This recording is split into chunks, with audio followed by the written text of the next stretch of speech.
Hello and welcome then to Donnington Park. It was a misty morning, not anymore. Beautiful blue skies here for this time of the year as we bring you 6 action-packed races, and the first onto the grid, what you're looking at now.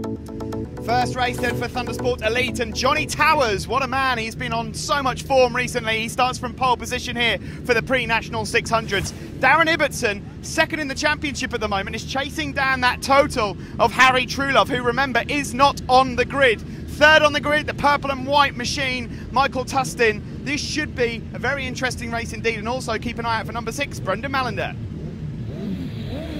Here we go then on the grid, ready for the start of this race. There's number 157, Charlie Morris as well, the black bike, as Dave walks off to the right. Look at the lights in the top left. Matty in control of them. As soon as they go out, we will be ready to go. And that's a good start there from Darren Ibbotson, number 50 on the Kawasaki immediately.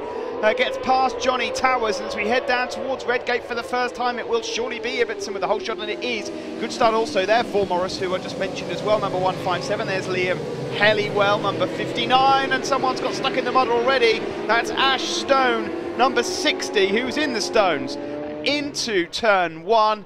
And luckily he's not come off and he's able to get out. Can get quite deep down there. George Pycroft for the time being has moved into second place on that yellow Triumph, number 67, but they're all hunting down Darren Ibbotson. A beautiful day here at Donnington Park. We had another scorcher yesterday as well. Very pleasant indeed, and immediately there you can see Pycroft trying to make up some ground and get past Ibbotson. 39 bikes on the grid at the start of this race. A very popular class, the pre-national 600s, a class for riders that are yet to attain a national licence. Darren Ibbotson it is, number 50 then, that leads this race, and of course is second overall in the championship. Harry Truelove, who leads, is no longer taking part in the series, and but he's left the tally that still means he's leading. So although Darren Ibbotson is favourite to win the championship on that basis, he's still got to go through the motions. He's still got to get those results. We're on the GP circuit here at Donington, as you can see.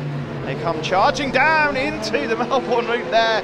And number 888, Joe Lawrence, almost had to go straight on there, and he might have taken 1 or 2 riders with him as they go around the Melbourne loop. Some people not a fan of this particular part of Donnington Park, but for me, I think it adds a little bit more spice to this circuit, and of course it's brilliant for overtaking manoeuvres as they make their way onto the start finish straight then to start another lap.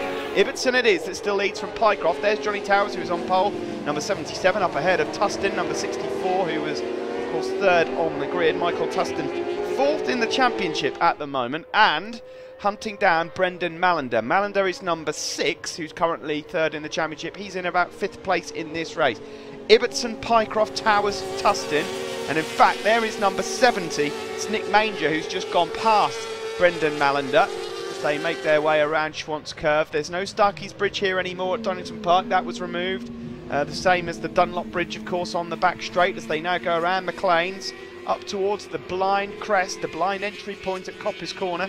Get your line right into here and then onto the back straight. Now, as they go onto the back straight, important to get the power on as early as possible. Try and pull out of the slipstream, just like George Pycroft is doing here, and brake now into the Foggy S's. The Foggy S's, the only modified part of the circuit in the last 4 or 5 years, of course, when the circuit changed ownership and back again and toing and froing, and the talk about F1, the Foggy S's there did change somewhat. And it's worth about a second now, slightly quicker into there. Darren Ibbotson very wide on exit at the Melbourne loop, but manages to cut back and get on the power nice and early. But as they come out of the other side and out of Goddard, it's now Johnny Towers and George Pycroft that have got through. So Ibbotson really has lost out there. Johnny Towers back to the front then, ahead of George Pycroft. There's Darren Ibbotson, number 50, on the Phoenix Racing Kawasaki, who's now dropped back to third. As I mentioned before, this point situation is a bit of a tricky one to work out, as we're just going to glimpse of Stevie Elliott, one of our Royal Marine riders.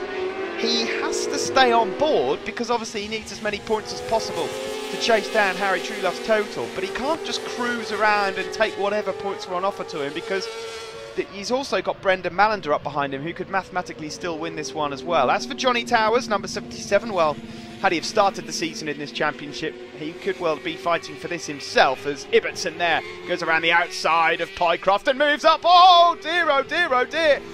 That's Michael Tustin, who goes straight on, somehow manages to stay up despite his front wheel hitting the back wheel of Darren Ibbotson. I've not actually seen anybody be able to hold onto a bike under those circumstances before. Darren Ibbotson, you could argue, a bit lucky there to stay on board. Tustin just too hot going into Coppice Corner. I can see that he has rejoined, but he's way down the field.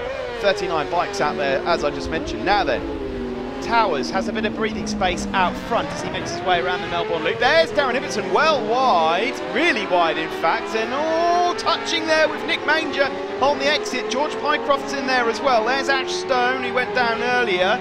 There is Michael Tustin, who just went straight on at Coppice. And there's a massive high side, and barrel rolling away there is number 21, Richard Dudley, the rookie. That bike's in an awkward place here as he trundles away. There's Towers then, the race leader. There's Nick Manger in second place. Up ahead, oh, not anymore. He goes in too hot there, and the bike is flying, and so is he. Look at that. It's like Superman down onto the grass there in Craner Curves. Nick Manger absolutely furious with himself. He's been in some scrapes in the last couple of corners, hasn't he? But he goes down out of second place. Well, they're all hunting, aren't they, for Darren Ibbotson? How he's managed to stay on board here. He's been a glorious day here, and time for race 2 for the Pre-National Sport 600s, brought to you by A&R Racing in association with Continental. This is Darren Ibbotson, then number 50. A decent result here, and he can eat into that lead of Harry Truelove. Nice to see that Michael Tustin's made it back out. Of course, he went straight on earlier, managed to rejoin, and he will be looking for a better result than he got earlier on. Nick Manger, by the way, number 70, the rider that looked like he was skydiving on the grass earlier, has not made it out. And of course there's a gap on pole position here, we're not really sure why. Johnny Towers is missing, so the lights go out and Johnny Towers is not on the grid at all. I wonder if he's run into some trouble with his 600. That could be the only explanation. Into turn 1 we go in. Is that Charlie Morris with the whole shot then? Up ahead of Darren Ibbotson as they all try and find a way through. There is the sky blue bike of Ewan Meston, number 28.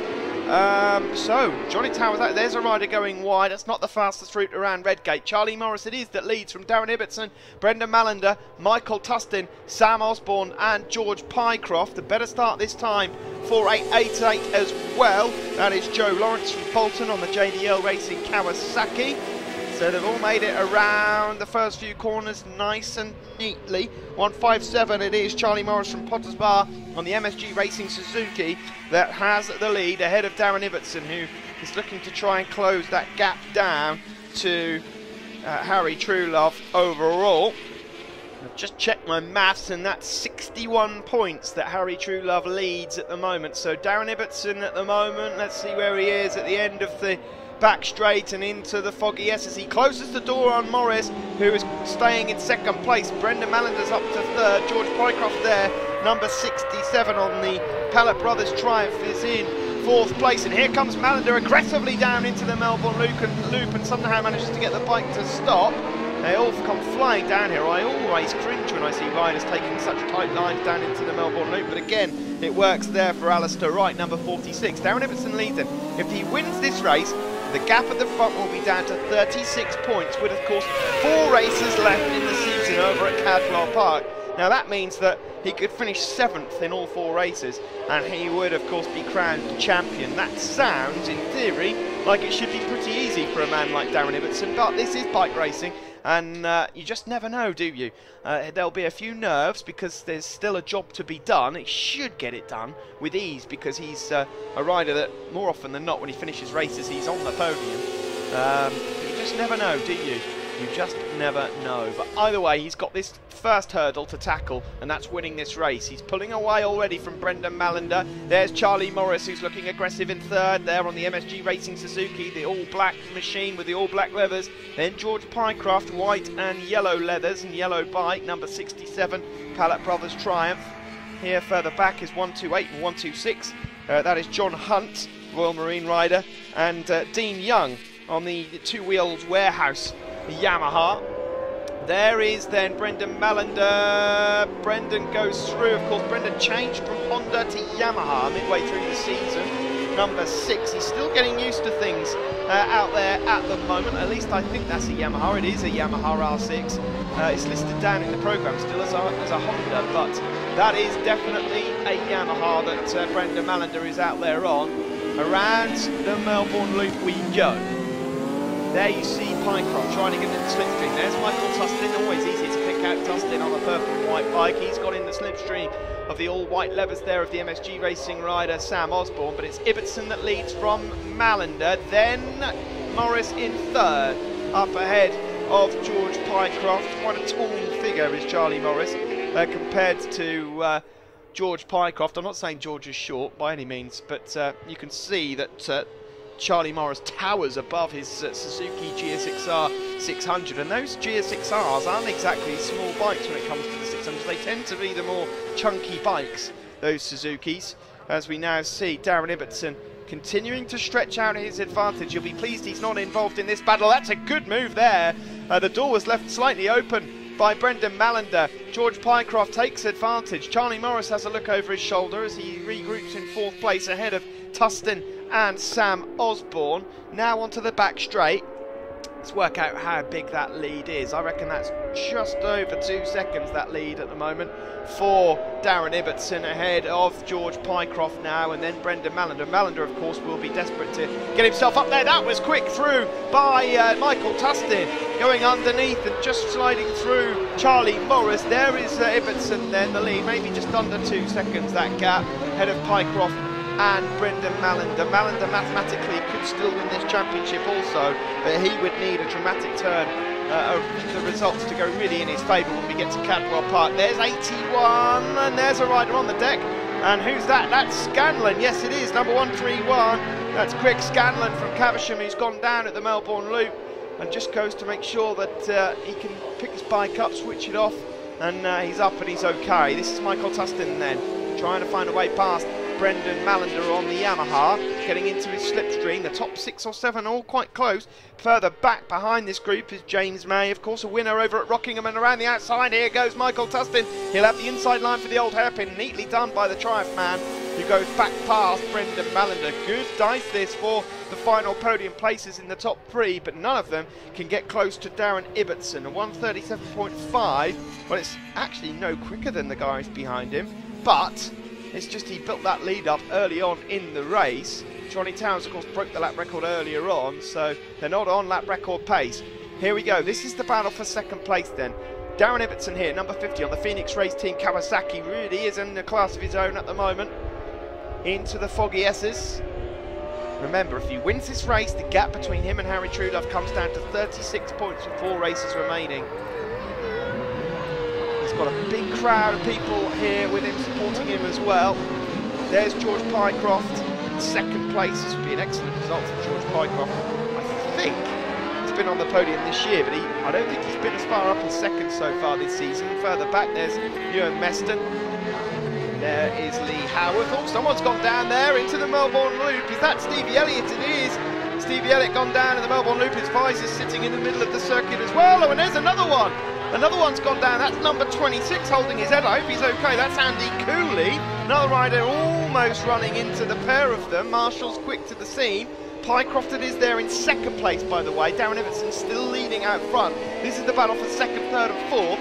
Pycroft, Tustin and then Brendan Malander. Behind them, number 157 Morris and then 73 Osborne. Here comes Michael Tustin around the outside once more. He'll have the inside line into the old hairpin, but not for now. The two Triumph boys battling for second and third.